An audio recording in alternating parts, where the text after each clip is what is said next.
Hello friends, ఈరోజు ఒక simple egg biryani recipe కుక్కర్లో నేను చేయబోతున్నాను. మీకు చేసి చూపించబోతున్నాను. దానికోసం నేను ముందుగా ఎగ్స్ని ఉడకబెట్టి పక్కన పెట్టుకున్నాను.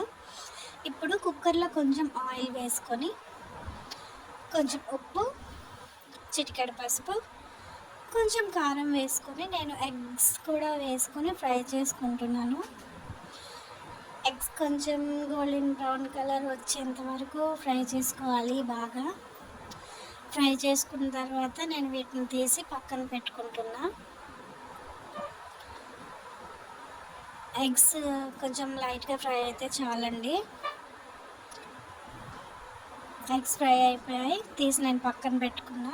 అదే ఆయిల్లో నేను కొంచెం నెయ్యి వేస్తున్నా. ఫ్లేవర్ కోసం నెయ్యి వేస్తే చాలా బాగుంటుంది, చాలా కమ్మగా ఉంటుంది బిర్యానీ.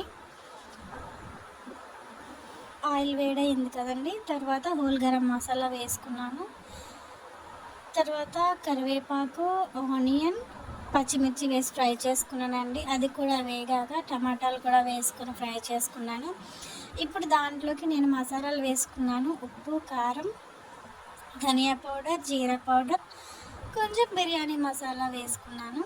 వేసి ఫ్రై చేసుకున్నాక నేను ఒక కప్ రైస్ తీసుకున్నాను. ఒక కప్ రైస్కి 2 కప్పుల వాటర్ పోసుకున్నాను. వాటర్ మరిగాక ఒక అరగంట సేపు నానబెట్టుకున్న రైస్ అండి, బాస్మతి రైస్ కాదు, నార్మల్ రైసే వేసుకున్నాను. నార్మల్ రైస్ వేసుకొని కలుపుకొని దాంట్లోనే ఎగ్ వేసుకొని కసూరి మేతి కూడా వేసుకున్నాను. నా దగ్గర పుదీనా లేదు, కసూరి మేతి వేసుకొని కలుపుకొని కుక్కర్ విజిల్ పెట్టుకున్నానండి.